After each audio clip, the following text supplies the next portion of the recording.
Welcome to Colors of Perth, where we bring life stories together. My name is Yamuna, and I am your host in this journey. Today we have a mind behind ANZAC House. Let me introduce Mr. Kym MacCormac. Welcome to Colors of Perth. Thank you, Yamuna. Okay, I'm Kym MacCormac, principal of MacCormac Architects. I came virtually to Perth almost immediately after I graduated from University of Adelaide. So, I was recruited as a recent graduate to work with a firm called Forbes and Fitzharding, and I was there for about 2 years, I think, before I joined Cameron Chisholm & Nicol, and I was there for 20 years while we were doing most of the regional shopping centres and a good portion of the commercial office market in the city and the CBD. Everyone says that ANZAC House is the best building in Perth. Is that true? Well, we'd like to think so. I mean, we're probably a little biased in that. But certainly it answers all of the requirements of the brief and probably goes beyond the requirements of the brief. I mean, we interpreted the building in terms of its historic precedents. The ANZAC House number 1 from 1934, the Art Deco building, was a building that we used a number of the elements from that building and we repeated them. So people may not necessarily be aware of ANZAC House number 1. So is this the number? This is number 3. So you are the one behind the number 3? Number 3 only, yes. That's right. Number 1 was 1934. And number 2, I think, was opened in 1980 at the same time as the Central Law Courts building.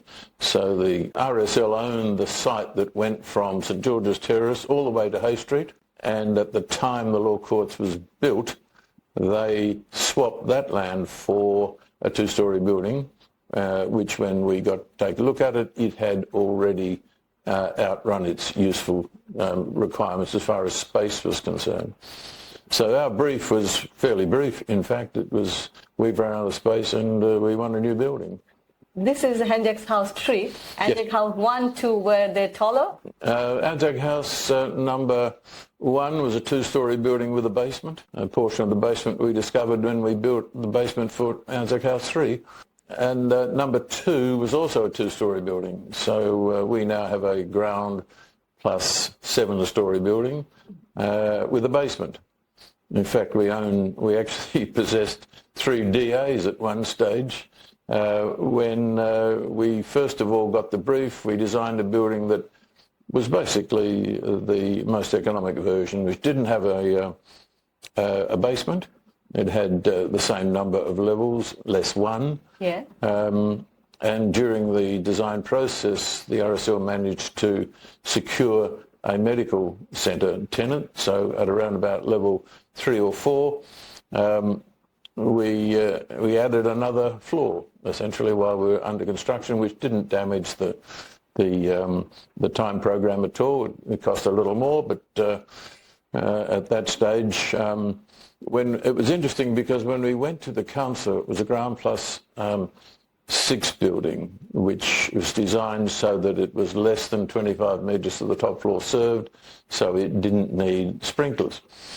And so when we went to the council said this building is on a very obvious site. It's a particular site, and the building should be taller.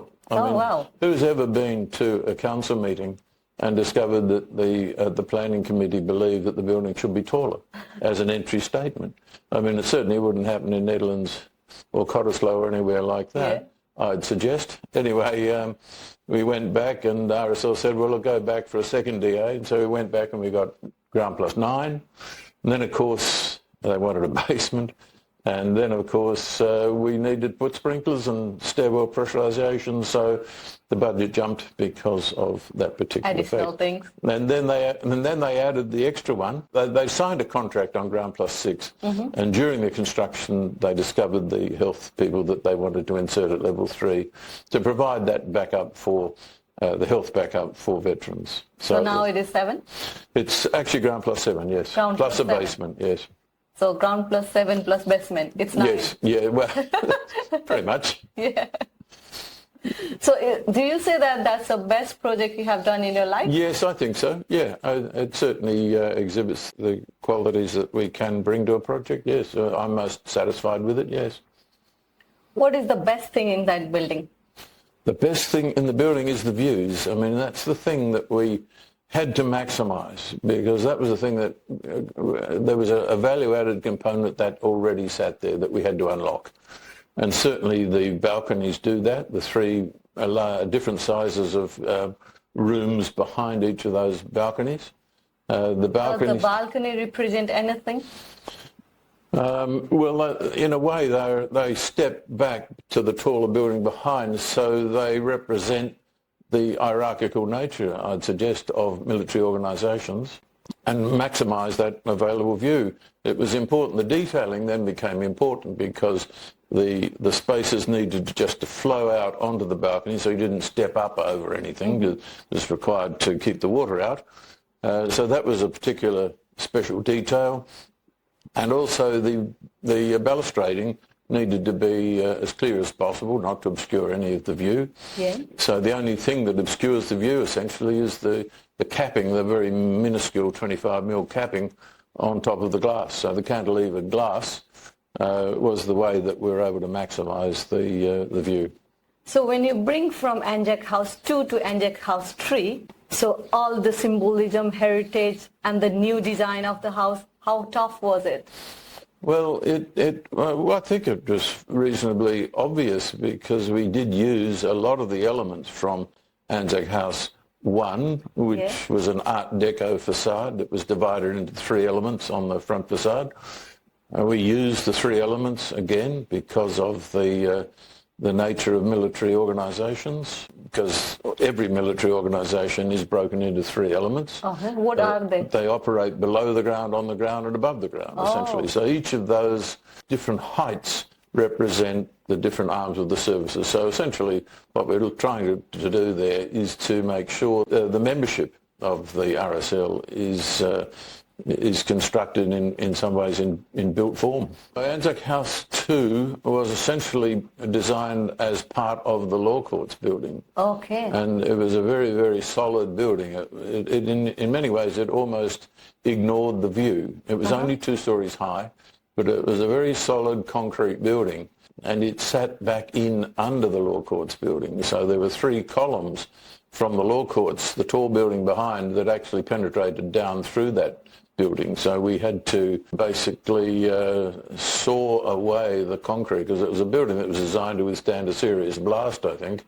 So everything was concrete, and we had to surgically remove the concrete around those columns so as not to disturb the building above by using diamond-encrusted wire saws. So it was quite a delicate process. So what does it mean by the tri-level design?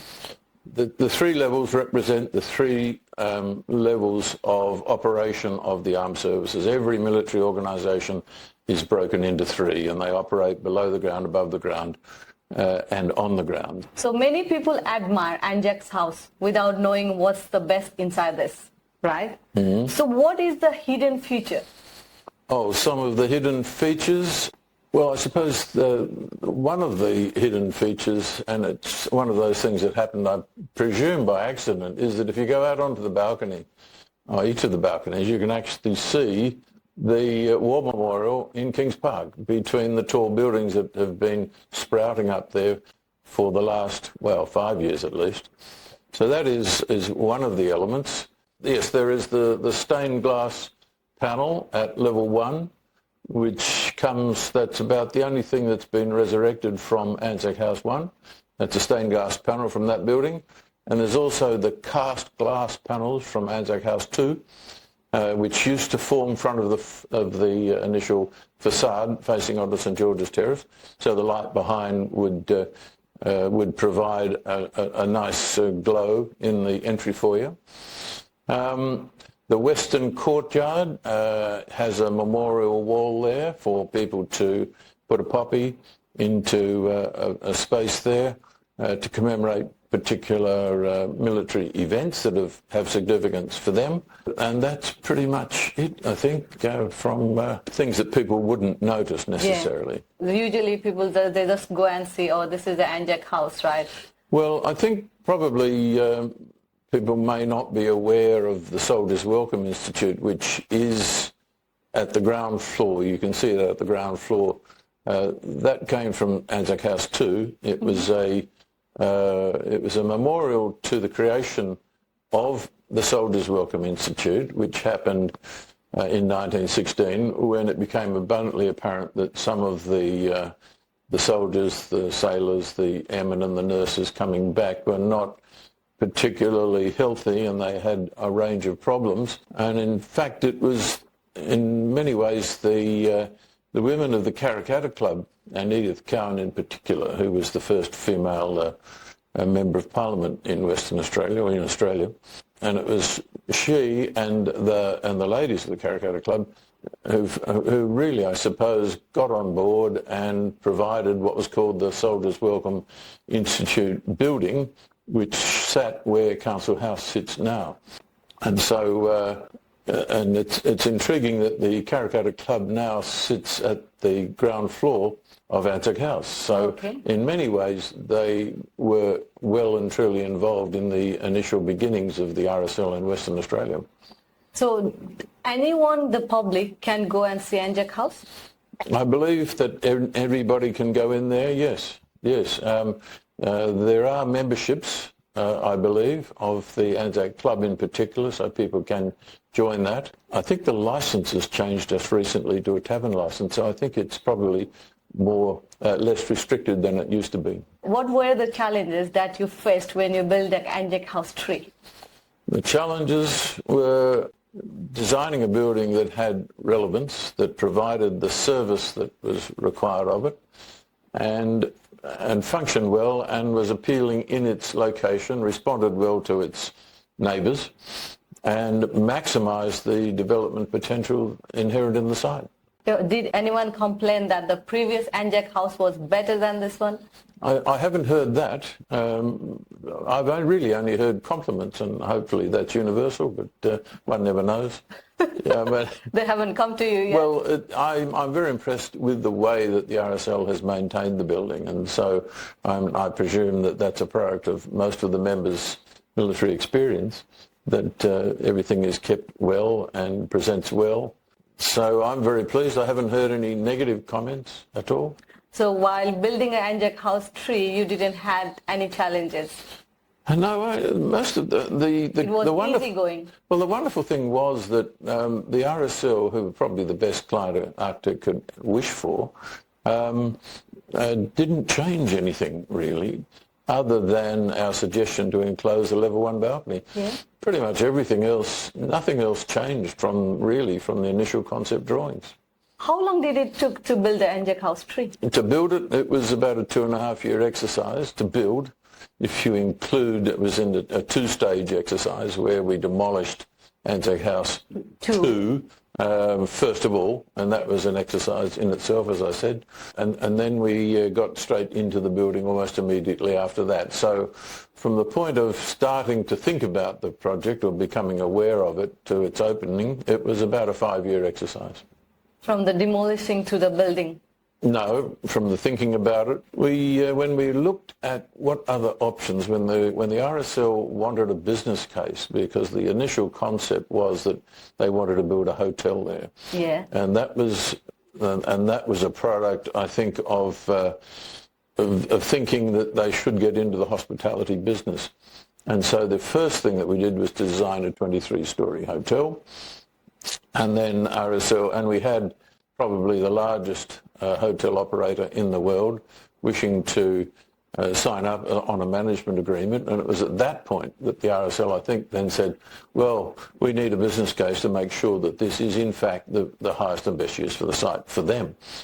And so over about 12 months to 2 years, we looked at all of the other options. Was it a hotel use? Was it an apartment? Was it a private office? Was it a government office? Was it service departments? At the end of that process, and each of those also had to have 4 to 5 floors allocated completely to the RSL. And at the end of that process, they decided to do what we thought was probably the least likely option, which was just an office building for themselves with function spaces.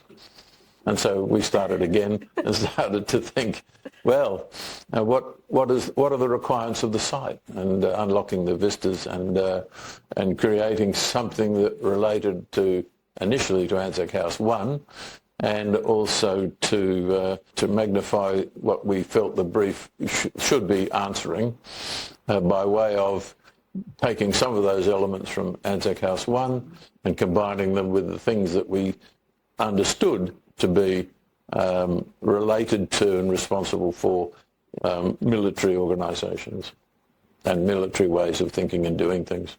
Was there any moment while building ANZAC House 3 you stopped and you thought about it?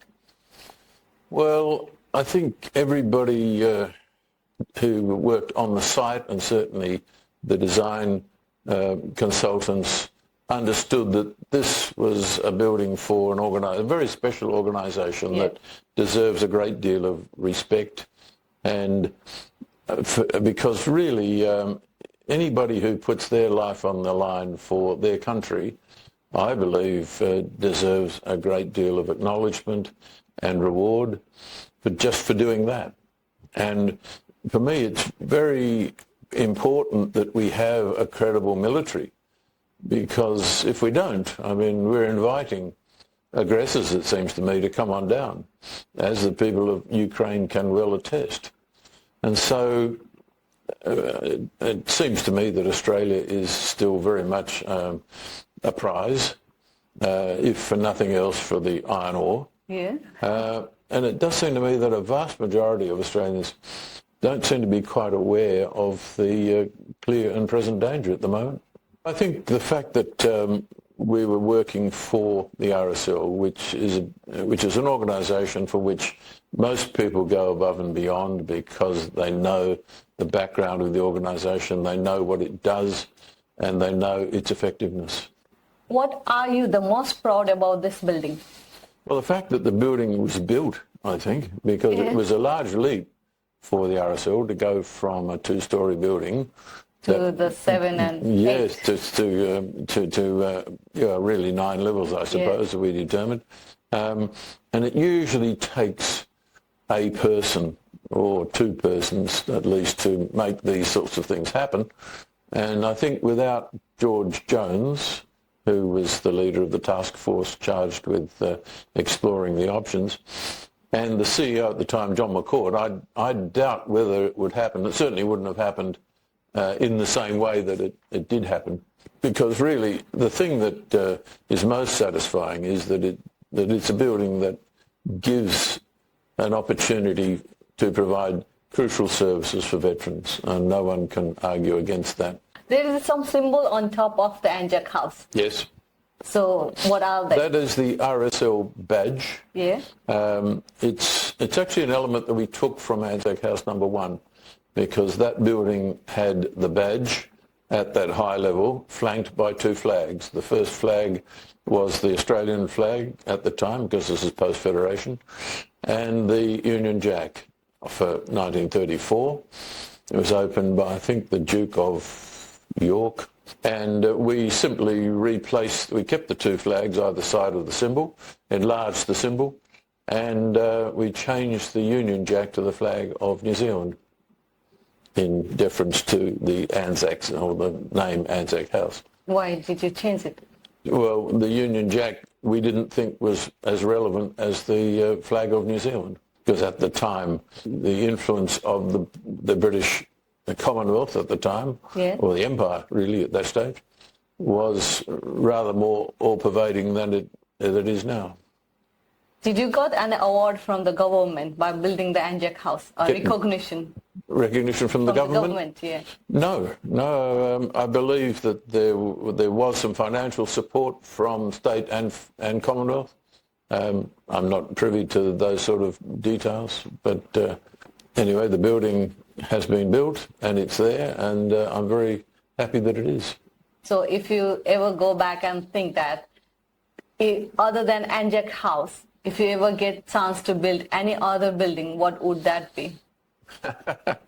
Well, as I said previously, my attitude to design is one of minimalist approach to things. And probably there are. I'm not quite sure which buildings I would do differently now than anybody else has ever done. When you got the ANZAC House contract to build, Yep. how did you feel? Oh, I felt really good. I mean, we had What was already, the real excitement? Well, we had done a certain amount of preliminary work at that point. In fact, as I mentioned, we had looked at all of the various other options for the site. So we'd been around the full circle, and we'd come back to what we felt was the best solution for the site for the RSL at that time. And so that was a really great feeling to know that all of that work was going to proceed, and it was going to result in a completed building 5 years later. Was it too long, 5 years? No, well, certainly the preliminary time was quite extensive, but it was also quite necessary, because there's no point in spending a large amount of money without knowing what it is that you're actually spending it on and what you're going to achieve with the use of the building afterwards. So we have a statue of a lady in front of ANZAC House. Yes, that lady is Edith Cowan. I was involved in coordinating the work between, initially for the Karrakatta Club, who championed the need for a statue of a female on St George's Terrace or in the CBD, because there were none. And that expanded into going and representing the Karrakatta Club at full council meetings, at which I presented Edith Cowan's history that people may not have been aware of, but it was an exhausting process just identifying all of the things that she had done, and all of the committees she had sat on, and all of the new ideas that she had brought in. Is there a specific reason that she's in front of ANZAC House? Yes, Karrakatta Club occupy the portion of the ground floor of ANZAC House, and the connection with the RSL goes back really to the construction of the Soldiers Welcome Institute. And it was really the ladies of the Karrakatta Club and Edith Cowan in particular who pushed that envelope and made that actually happen. So in many ways they were part of the forerunner of the RSL. Mm-hmm. So when you build the ANZAC House, all those materials, bricks and other things, everything comes from WA? I think, I'm not quite sure about the cladding. I think the cladding was imported. That was the aluminium cladding. But certainly all of the concrete. There are very few bricks as such. Everything is lightweight framing or concrete. The vast majority of the materials would have come from Western Australia. The timber linings, I think, may have come from one of the eastern states. I'm not sure exactly where now, but the vast majority of the materials used were from Western Australia. What was the main purpose of building the ANZAC House? Well, the original concept was to provide a one-stop shop for veterans either returning to the workforce or during their service, and providing the sorts of services that they would want and or need. And so to that effect, at the first floor is the ANZAC Club, yeah, which is basically a place for veterans to meet and to eat, have dining, and also there are function spaces there that can be divided off, small function rooms seating up to about 30 people, and so they can have their own separate meetings in there.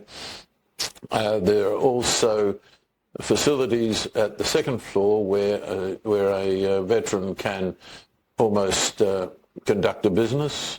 They can rent space there for a day or a week. It can be a room, or it can be an office, or it can just be a capsule. So that's to facilitate people wanting to get back into the workforce. We introduced as a very last minute the health facility, which offered everything available to at a GP's consultancy that didn't involve an anaesthetic. And then there is space for the administration. There's only one level of administration for the RSL in the building. And then there are 3 function spaces, and those 3 function spaces are all different sizes. They can all be divided into 3 separate spaces by dividing walls. Anyone can hire it? I believe so, yes. Yep. You don't need to be a member of... No, I don't. No, in fact, certainly the top floors, the larger floors are well booked for weddings and the like. And we especially push the centre bay out into the balcony space so that that space could accommodate a wedding table, for instance, and the views down either direction, west or east, as well as the view across to the water, can be accommodated and maximised.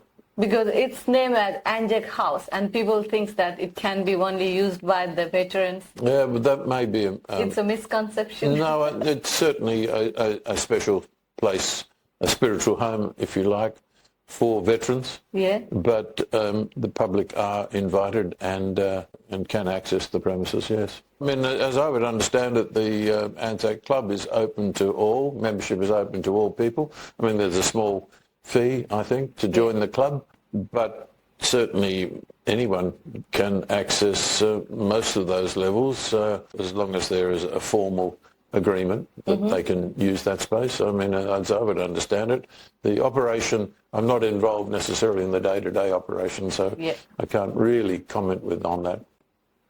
So how different is the architecture when you were young? Well, I knew that when I was 8 I wanted to be an architect, but I probably didn't know what architects did other than design buildings. Sorry, come again? When you were 8? When I was 8, yes. When you were 8, you knew that you wanted to be an architect? Yes, yeah. I mean, I was drawing the house, you know, those sorts of exercises. Yeah. I don't think I probably knew what architects did other than design buildings and drive flash cars. That's all I knew. So being an architect, is that your dream job? It was, yes. Yes, it was the only thing that I ever considered. Oh, wow. So I think that's relatively unusual from what I discover with other people who try this and try that and that's don't quite like it and then try something else. So you never tried anything? I didn't have that in a problem, no. Your dream was to be architect, you became architect? Pretty much, yes. Straightforward? Yeah. I thought it was fairly straightforward. So you never thought that if you could not be an architect, you don't know what you would be?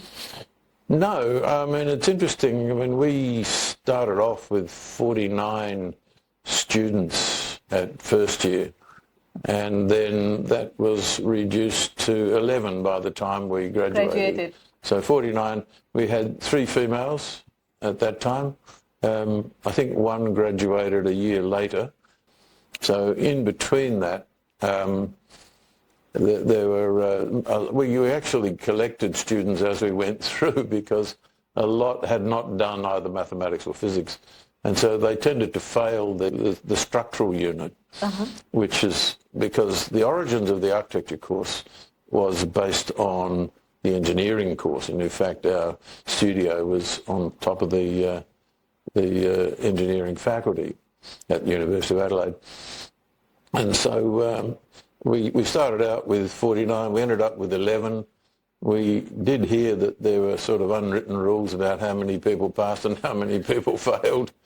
But as it turned out, I went straight through, but we accumulated people who hadn't done mathematics or physics because they failed the structures. And because the course was based on the engineering, it was a sort of a pretty engineering course, I think, at one stage, and then created its own being after that. If you have to recall a moment in your life, the proudest moment of the life, what it would be? You're talking about the architectural Yes. life? Well, I think it's the opening of ANZAC House 3. That's certainly been the thing that's given me the greatest satisfaction. Was this your last project? The most recent large project, yes. Yeah. So that's the best and the largest. I think it was not the largest, no. I mean, the largest is Equus, which is 29 levels, 138 apartments and 8,000 square metres of office and 2,000 of retail opposite the Perth Town Hall. It was on the old Cinema City site that people may know, and it goes from Hay back to Murray, parallel with Barrack Street. So that was certainly the largest project that we ever did.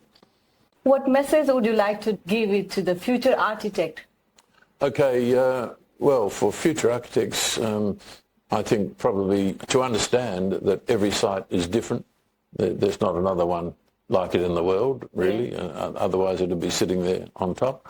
And just to discover what it is that makes that site unique, magnify the advantages of the site, understand the site, and remove or reduce the negatives, I guess, is a good way. How do you remove or reduce? Well, well, there's a whole range of doing that, I suppose, by blanking walls or restricting vistas or whatever. But certainly, I think every architect needs to maximise their background research on a site and on a product or on a client. Look and see how similar design problems have been solved elsewhere. To visit as many buildings of excellence as possible, even buildings that aren't necessarily related to your core interest, and know what it is that excites you, become a specialist in your field, and create solutions that go beyond the brief, really, to create your own brief. Act quickly, act decisively, trust yourself, know your limits, and then you'll know how far you can push your limits, I guess. But above all, make things happen and have fun. Yes. So anything you want to say to our viewers? No, I think that's pretty much sums up our activity with ANZAC House and where it came from and how it got here. And hopefully it will continue into the future.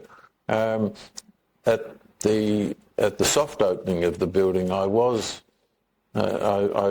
indicated to somebody that I was the architect for the building, and I was told that, well, when you die, this building will still be here. Yeah. And I hadn't really thought about it like that. But anyway, hopefully it will, because ANZAC House 1 and ANZAC House 2 lasted for between 30 and 50 years. So there is always that possibility that the building will outlast me. Of course, it will last for longer. We hope so. We hope so. Of course. Thank you so much for coming here and having chat about the ANZAC House. Thank you very much you indeed for having me and organising it. Thank you. Wonderful. Ciao.